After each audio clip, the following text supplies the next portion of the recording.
This is the Master Marketer Show, powered by Proofpoint Marketing. Each week, we explore the mindsets, skill sets, and tool sets the top B2B marketers use to drive results. Gain actionable insights, one masterful, revenue-generating success story at a time. Let's get started.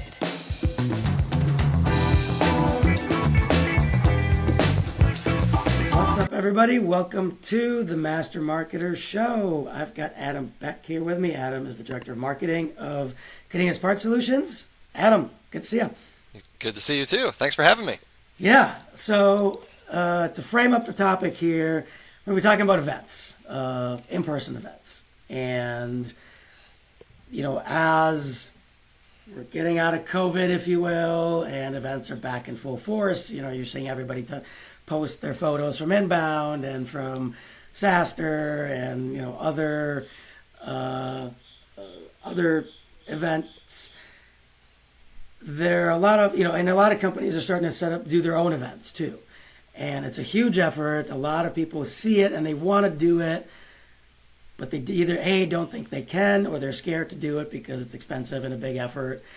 But you have done an awesome job of really baby stepping your way into it and really having the right mindset of why do you do it and how do you do it. And that's what I'd love to talk about. So from what I know in our past conversations, you started the Industrial Marketing Summit back in 2019. Correct. And you've baby stepped your way into what it is today, which is a much bigger event, standalone, etc. So tell me, what was the thought process like? Why start the summit in the first place? I mean, I know there are manufacturing selfish. events I was out there. being selfish. I wanted to go to an industrial marketing event, and it did not exist, and I was frustrated that it didn't exist. I wanted to learn from my peers and see what actual marketers were doing at real manufacturing businesses and industrial suppliers and these things, and I couldn't find it. And I'd gone to Inbound, I'd been to Content Marketing World, I've been to other events in the space, and you could always extrapolate the nuggets, you know, the B2C thing that you can take two leaps and apply it to B2B or whatever, but there was never a real one-to-one industrial marketing event. So we took the leap, and fortunately we had a partner event to do it with the first couple times, which helped us on the logistics and the infrastructure side. We were an event within an event, and from there it grew, and we listened to the audience and got to the point where we're taking it to be a standalone event. Let's talk mindset. And how should, like, let's say, you know, take your situation. I mean, you were a small team, right? It was maybe 2 or 3 people, right? Yeah. How should a marketing leader in that type of situation, and even like a piggyback event, which is what you did, which I want to dig into specifically, and that's still a big effort, right? It's not something you just kind of go, hey, we're doing an event, and you know, yeah, you can do that. You won't get the results that you want. Yeah. Right. So, again, thought process and mindset. Like, how did you frame this both for your team and executive leadership? Like, how did you frame it for them to think about so that it was set up for success? Yeah, a lot of it is, it seems like, overnight, we said in 2018 we're going to have an event in 2019, and we just did an event. But it really, there was 7 or 8 years of our marketing process evolving to there. So we were really, a lot of our content is built on customer stories, and that started as an evolution from things that are simple as just like a customer interview and publishing it into a press release announcement kind of a thing, to videos, to on-site videos, and then to giving these marketers that we work with a platform. And so it wasn't just like jumping in ice cold to the deep end. We were really, it was just, we were stacking these blocks of industrial marketing stories to the point where, all right, the next thing here is to have an in-person event. So what I like about the thought process on that is you're not thinking about this as a tactic. You're thinking about this, how is this an extension or a distribution channel for an existing strategy that we already have? Yeah. Yeah. It was, it's twofold. So, the part of the strategy is we work with all these industrial manufacturers, and we're always trying to help them see new ways to promote their products on a consultative way. We're not always, it's not got nothing to do with us selling them a thing at a certain point. It's us trying to help them level up, and by helping them connect with each other and helping them learn from each other and see the best of the best how they do it, everybody does a better job, and it makes our jobs easier at the end of the day, and everybody wins. And the other, I mean, what I'm hearing from you there is this is not about CADENAS or any of the other sponsors, which I'm sure you have, for the event. Yep. It's about the customer, and it's about the attendee. Exactly. So how do you? Oh, go ahead. Go ahead. No, go ahead. What I was going to ask you is like, how do you again frame that up as the value internally? Like, how do you help your team and executive leadership sort of see that as a good thing versus like, hey, we're going to plaster our logo all over the place and that's going to benefit us and we're going to talk about ourselves and whatever? Because I think you and I probably they see it like through the goodwill generated. The amount of goodwill generated from doing a good thing, and we could write 100 articles or 100 videos that's like us, two thumbs at ourselves, how fantastic we are, our solutions are, and it'll get about this much traction.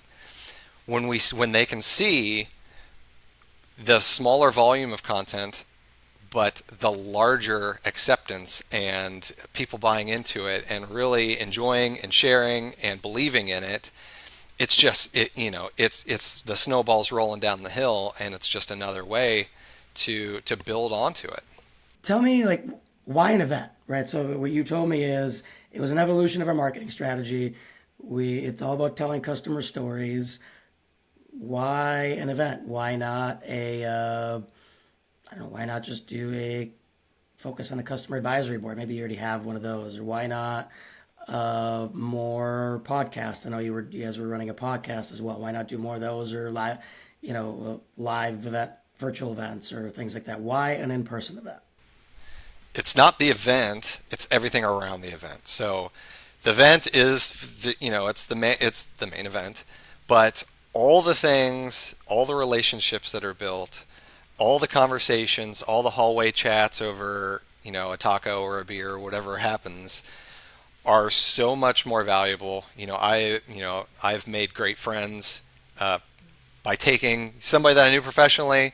You hang out for a couple times at an event, and you find out, oh shoot, now we have this in common, or oh, you were in bands too back in the day, or whatever the thing is, and then it's just there's so much more.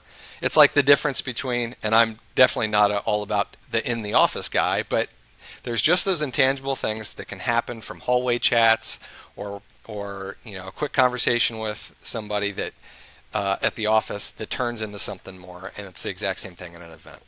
Yeah, I mean, you're definitely speaking my language, kind of with that relationship first mindset. How important is that? Like you mentioned, I hear this a lot from people talking about, whether it be being active on LinkedIn or going to events and things like that, and talking about, I was able to make friends from these professional acquaintances, let's just say. How important is that to the business? It's hard to put a number on it at the end of the day. I think there's twofold. I mean, there's friends that are in our orbit and that are the LinkedIn parallel or whatever, people that help magnify our message and we help magnify their message. But there's also, we are a digital business and we have sold a digital tool for 20 years. And we have customers that we've never sat in the same room with before because we've never had to. They're on the other side of the country. We do regular web meetings and all those things. But taking it from digital to reality, there's something there that is intangible. Yeah, no, I completely agree, and I think it's those intangibles that are often the most important. And it's interesting. Actually, I don't know. I'm curious on your thoughts on this. I'm going a bit of a tangent, but Love we a call tangent. them, we call them intangibles. The reality is, I think if we really tried and we looked at the measures of what a healthy relationship looks like, I think we would see things, and we do see things like, incremental referral revenue and incremental LTV. As when I talk about LTV, it's not like how many times did a customer renew, it's that plus how much business did they refer to you. Yeah. Right. And then looking at it also as the LTV of a relationship. So it might be somebody that's not a customer, but they refer you business and things like that. Yeah. So are those things that you measure at all? To some degree. I mean, I can tell you around the event when we had, last time was 2022, and I could tell you we saw, there was some tangibles. There was an increase in web traffic, or an increase in conversations, but it feels dirty when you're like, how many more relationships did you make? It's like when I send my 5-year out at the door and say, go make some friends. It feels forced like that. So there's something like, I don't know how to, you know what I'm saying? I see marketers and sales folks and things like that consistently like almost afraid to admit that the reason they're doing some of these activities is to drive business.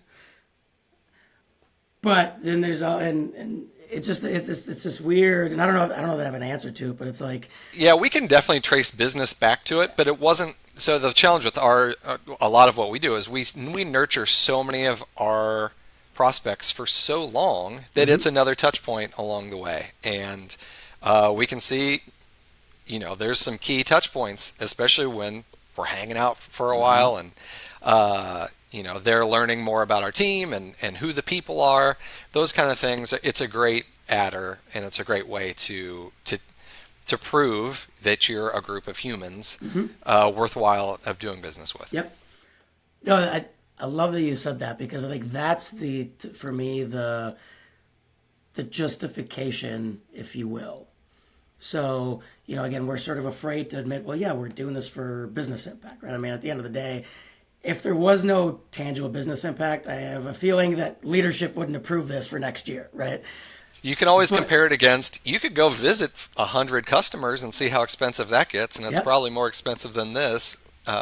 So you could pit it against, one-on-one meetings, but.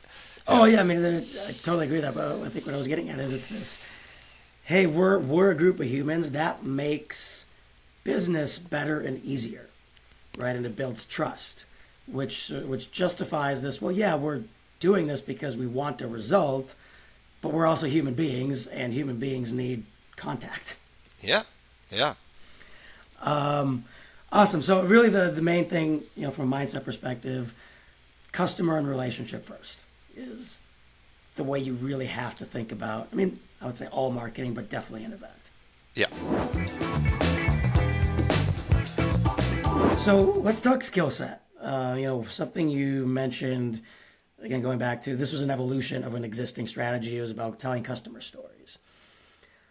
What are the skill sets needed to tell customer stories effectively? And then I'd love to take that and dovetail into how does that translate to events?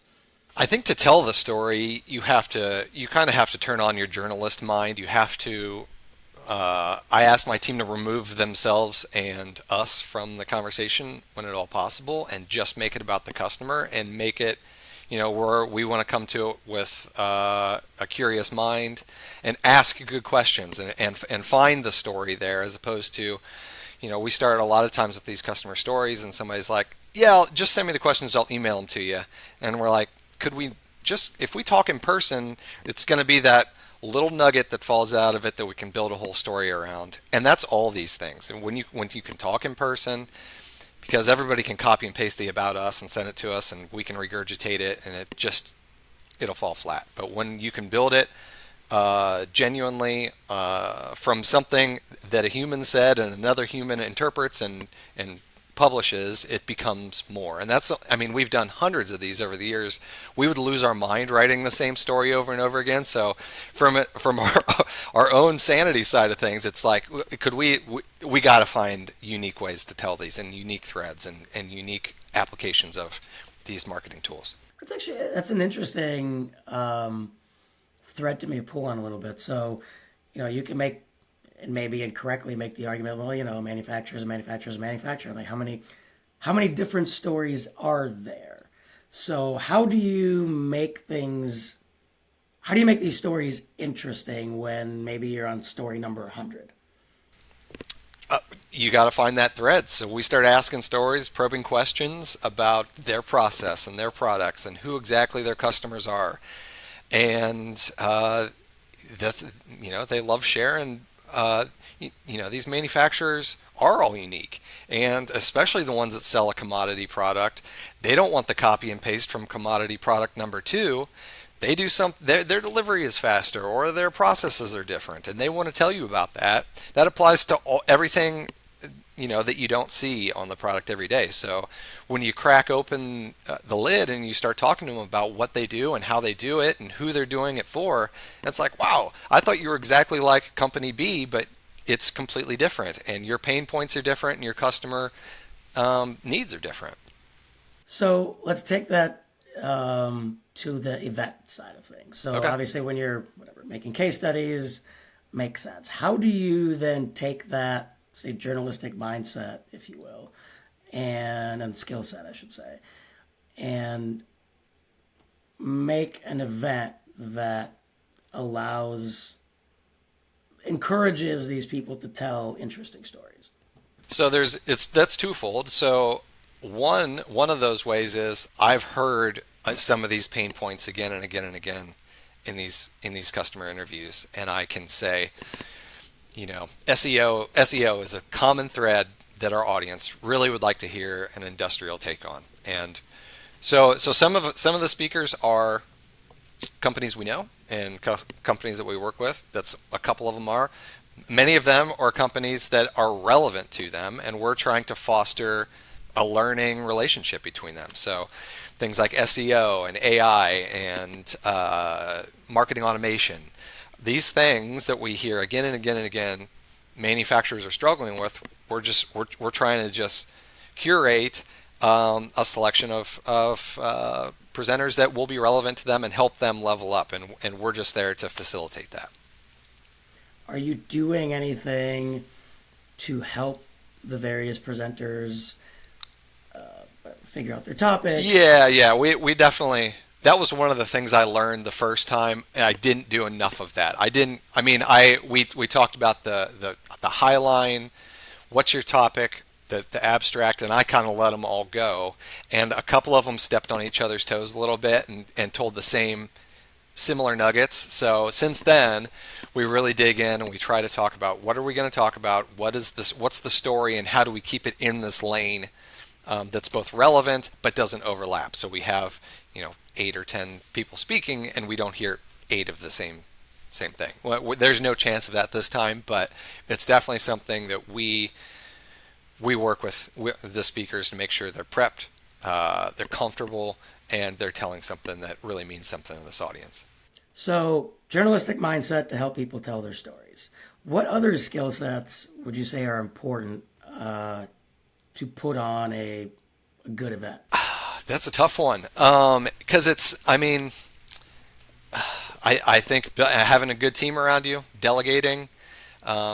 This time we are partnering with the teams at Gorilla 76 and True Marketing, which is just a huge boost to us, especially because Wendy Covey at True is in Austin. That's where the event's going to be.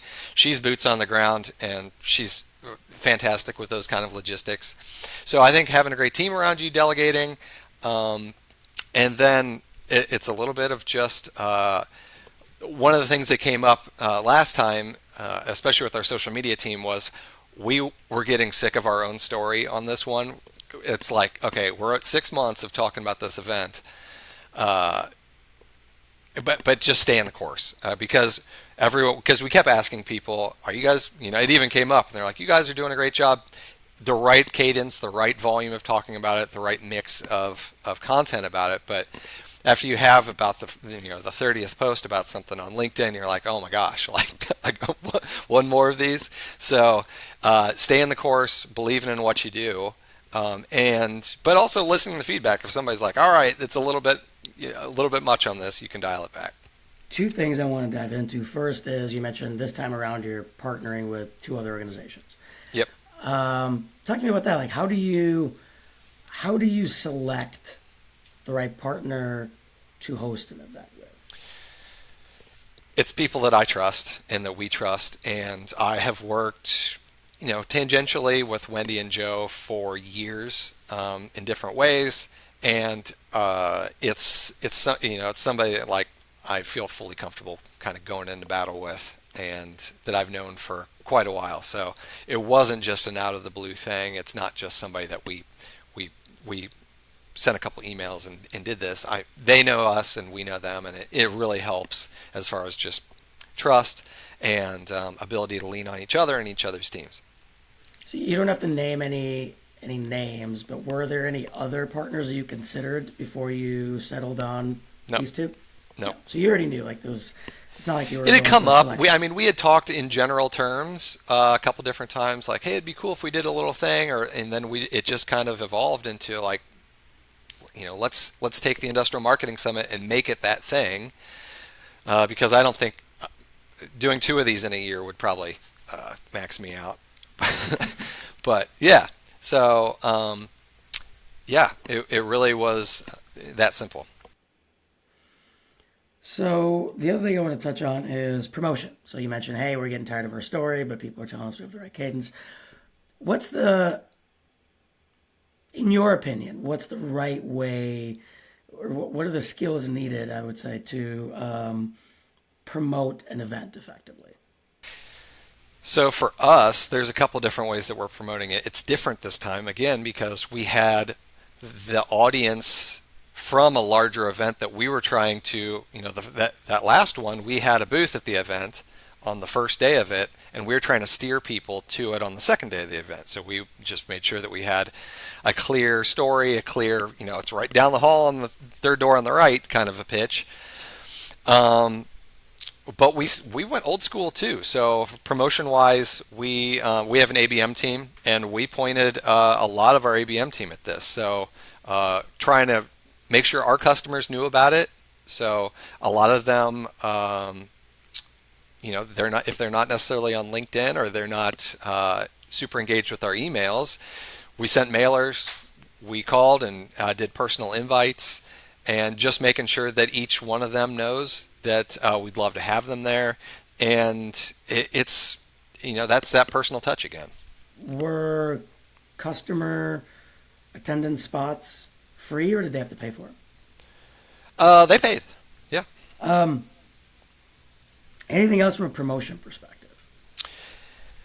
I mean, not really. We have done some. We did some LinkedIn ads and some, just the general type of industrial marketing promotions. But honestly, it's been kind of a self-propelling event.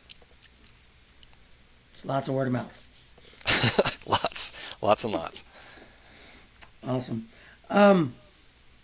Any skill sets we talked about? Journalistic skill set to help tell the stories,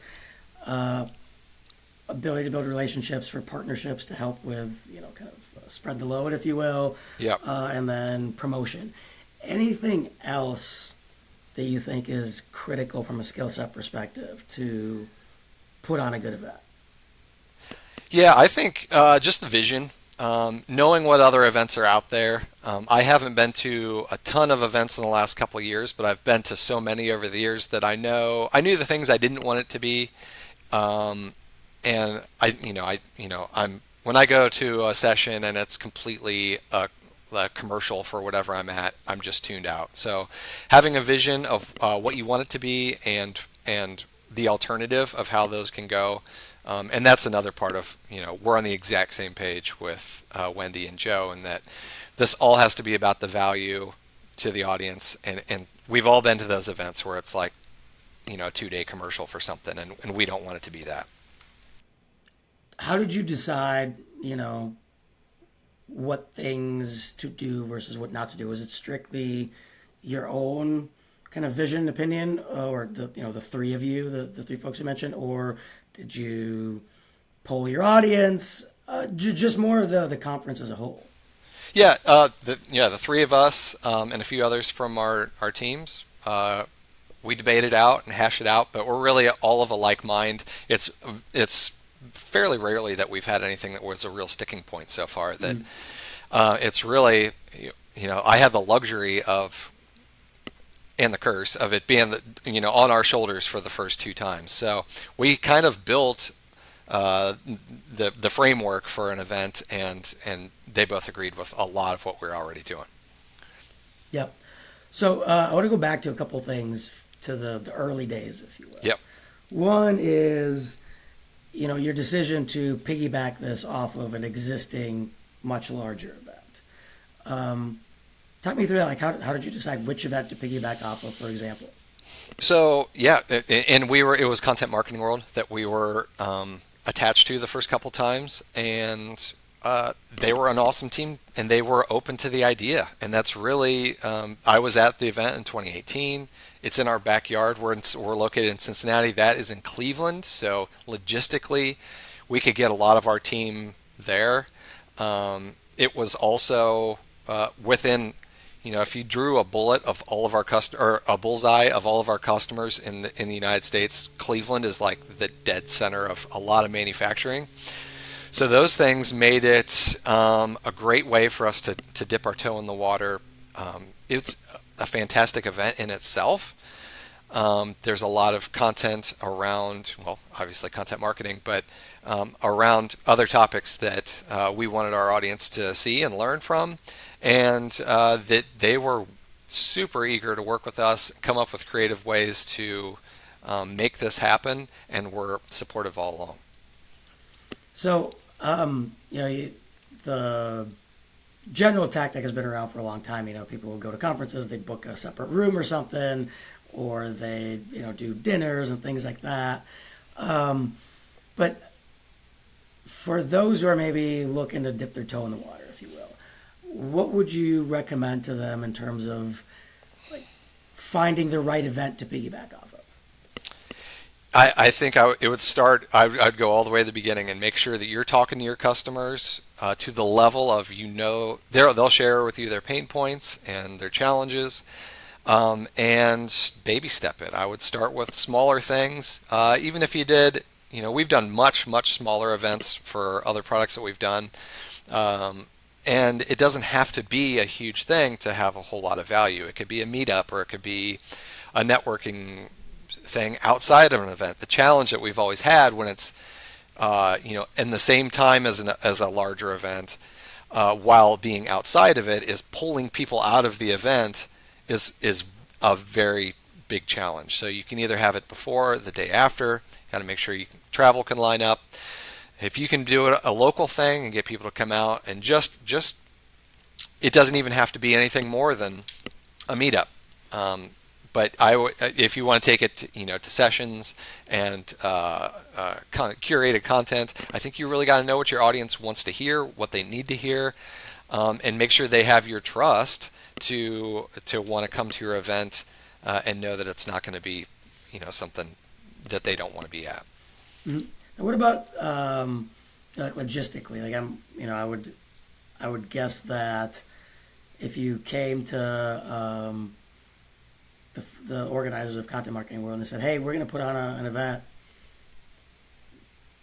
at the same time, but we're not going to exhibit at your event," they probably wouldn't be terribly happy, I would guess.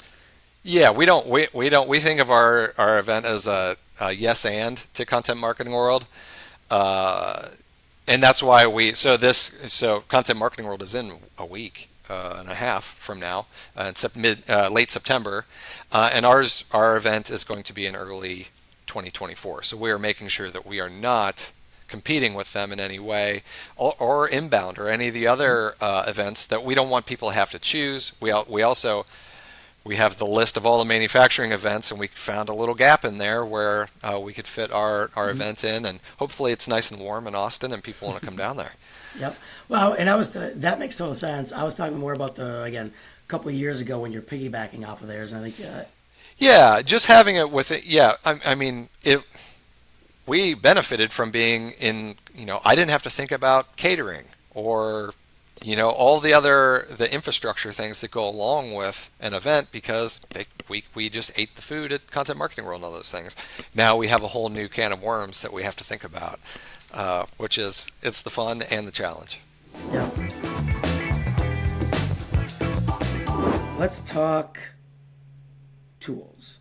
And again, when we talk about tools, it's broader than like what tech did you use for your ABM promotion or whatever. Although feel free to bring any of that stuff up too. But like it could be a process that you found that's successful. It could be a hack, whatever you want to talk about. But what are the tools that you found that really help with this? With events? Yeah. Or, man, I mean, it comes back. I live in HubSpot. I'm a bit of a HubSpot junkie, and crunching the data as far as people that are more apt to talk to us. And, some people are tough to get a hold of. All those kind of things are a big helper. But really, as far as, and I love all the tools. This is kind of manual. It's kind of old school as far as a lot of this goes. So it's elbow grease, making calls, sending. We'll do 3.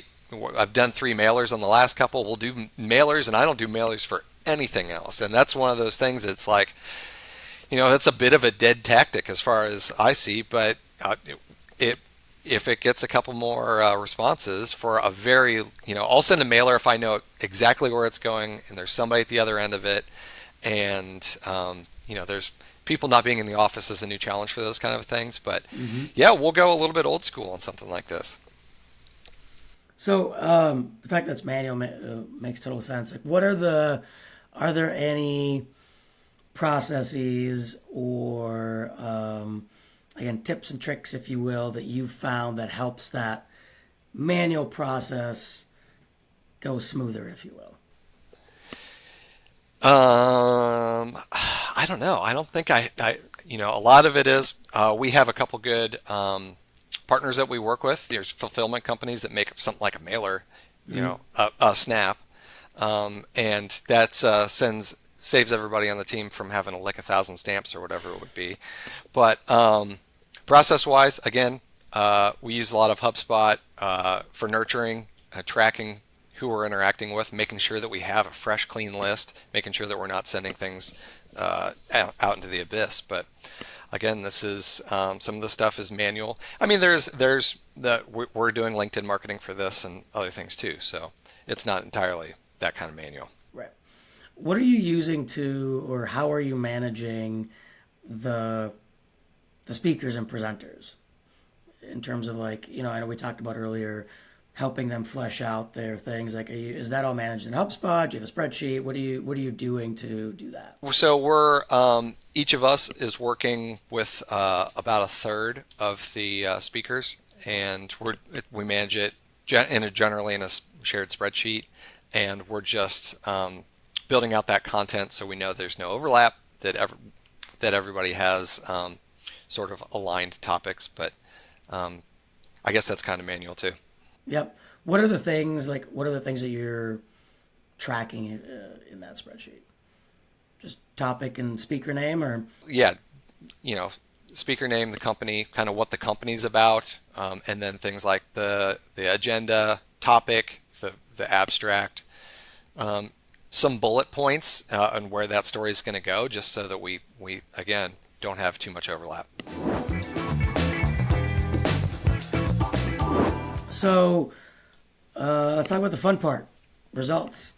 I know we talked about initially, there's a lot of intangibles, but again, I'm guessing if there was no business impact, this would not be happening. So what can you share about business impact?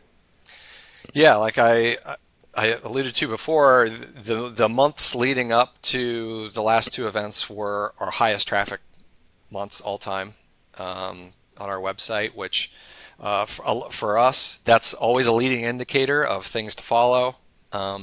So it's, from a brand perspective, from an awareness perspective, it was a big driver.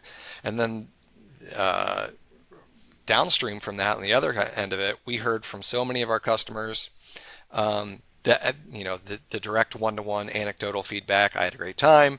Thanks for having us. Looking forward to the next one. They're all lined up, ready to sign up for this year's, and that's what we want to hear. We want to hear that they had a good time, that they're at the event, and we definitely had more than a few deals that came out of it, or that downstream, relationships were built, and that's always a good thing. Awesome.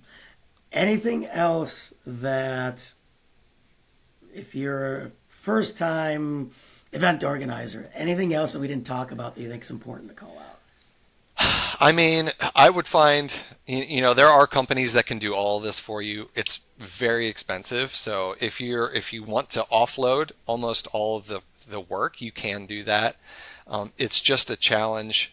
If your event isn't big enough to pay for that bill at the end of the day, it's tough to justify. So I'd say baby steps and prove it out, test, analyze, and start over again. Perfect. Well, Adam, really appreciate the insight. I'm sure for you, as this is the third or fourth iteration of this, like this is all kind of second nature at this point, but there's a lot of folks out there that want to do it and don't really know where to start. So thank you for sharing all this detail.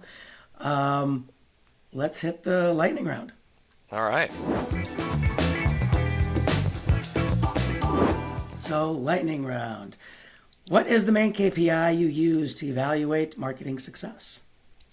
It tends to be marketing qualified leads and new meetings set. So we always look at things like web traffic, just our general broad conversion numbers, but I know we get a lot more conversions than are qualified. So the marketing qualified and then sales qualified basically becomes when they take a meeting.